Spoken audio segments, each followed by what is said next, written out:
In the Trenches with Ryan Roxie. But then you appeared on so many other songs. And how did that partnership come about? When was that? And what was the first things that you guys collaborated? That we have to go back a little. When Lou Reed was getting ready to tour, Bob said, well, I'll help you put a band together because I know some players and stuff, and I'll help you get a band together. I had never met Dick Wagner. Bob had already worked with him with I think he did some work with a band that Dick had called Ursa Major. I'm not sure about that. I'm not sure their history, but they had already worked together, and Dick and him and Bob had written some songs. Anyway, so next thing I know, I find myself in New York in a room. Dick and I are sharing a room, and he's the other guitar player, and he's kind of going to be the musical director. And we didn't have a keyboard player yet, but then all of a sudden now we got this guy named Ray Colcourt, who was brilliant, and this drummer named Whitey Gland. And then in the States, it was a guy named Prakash John. Anyway, that band ultimately ended up becoming the Welcome to My Nightmare band with a different keyboard player. So it became like a little nugget. This little band became like a little nugget. Yeah, we come toured, as a unit. Yeah. Yes, we started becoming a unit, and we changed keyboard players because Ray actually, after the Aerosmith album did so well, Ray went to school and became an incredible TV movie composer. He was very successful in Los Angeles. Did a whole bunch of film scores, a whole bunch of television shows, everything. In fact, when he passed away, Billboard even did a story on him because he was so successful. He's very talented, and but he went to school to get a degree in music, and he got it, and he did extremely well. So we needed a keyboard player. We got this guy named Joey Hedofsky from Canada. He was in a band called Crowbar for a little while, and he was superb piano player. And that was the Nightmare band. Wow. But that's how I met Dick, was through the Lou Reed thing.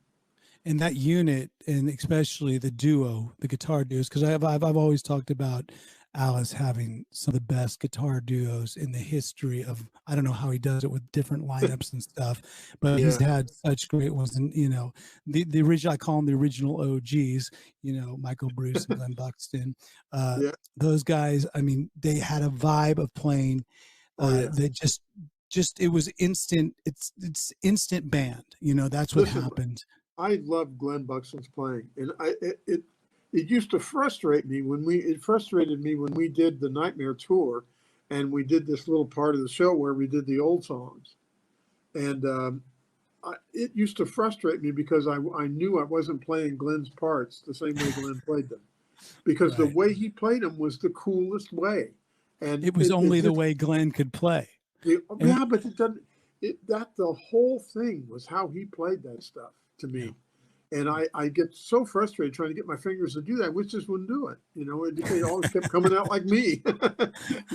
Well, but I mean, I really respected Glen. His tone and his angst when he played and all that stuff it was perfect for Alice Cooper. It was a perfect Alice Cooper group, And it's great to hear that there wasn't this animosity when you went in, even earlier on the $1 Billion Babies album. There was a cool vibe. And then even though the band did separate, Alice did his thing with Welcome to My Nightmare. And then you and Steve Hunter just took musically those guitar parts and all those orchestrated parts up to such another level that I'm, still learning, for tours, upcoming tours, your guys' parts, and Tommy and Nita and myself all learn, you and Dick's parts, and of course Michael's and Glen's. But there was another similarity that you and I had that I didn't realize until again doing the research for this podcast, was that we both sort of filled in for Glen at other events. And we did. Yes. In 2011, you did you filled in for Glen doing the Rock and Roll Hall of Fame induction. And how was that whole experience for you? Apparently you got to wear a top hat. I kind of felt bad that I wasn't doing Glen's stuff. I didn't think I was doing it as much justice as I could. I was really proud to be there in Glen's place. It was a real magic moment for me that because I always liked these guys, and I was really proud of them for finally making it into the Hall of Fame. They should have. They started a whole genre of music, everything, and they were great. I always loved them. I saw them once on the $1 Billion Baby tour. Me and my brother drove down to St. Louis to see them. And I think I'd never really gotten the whole vibe of the band until I saw an entire show. And I saw an entire show and I was blown away. And I sat there in the audience saying, you know, man, I would love to play with those guys. And it was so great that eventually I did get to play with them. It took a little while, but I did. Yeah. You know. And you know what? I felt the same way in that sense of when I did the reunion tour a couple of years ago, when they did the UK tour. I just felt that like by sitting in the back, I had the best seat of the house for all these, you know, so the UK is such a heavy Alice Cooper, Sick Things fan base. Yeah. They love them. They're over the top. And I just kept thinking night after night, I've got the best seat in the house to watch these guys, because there was something about them. And like I said, with Glenn there, it would have been even more spectacular to see. But there's just something when they all get together, then it becomes that song that you hear on the radio. Yeah. You know, they created the DNA of that stuff, and you just can't copy it. You know what I'm saying? You can play it. You can do it justice by playing it your way and having the respect for it and everything, and doing it, trying to do it the best you can. But they created the DNA of that, and it every time they got together, the first time I rehearsed with them to get ready to do the Hall of Fame, I couldn't believe it. As soon as I heard the first 4 bars. My God, it's the Alice Cooper group.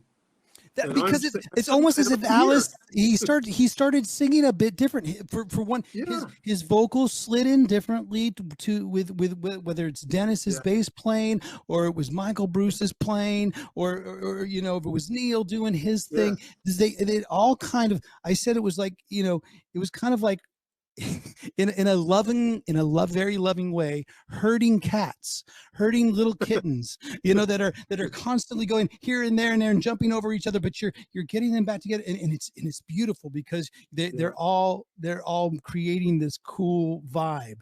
And wow, so I'm very happy that both of us have been able to experience that position in that sort of seat, in the best seat in the house. It's a really special moment for me. It really is. I'm Ryan Roxie, and I've taken all my years of experience of playing guitar, and I want to pass the torch of rock and roll on to you. Check out the System 12 guitar method.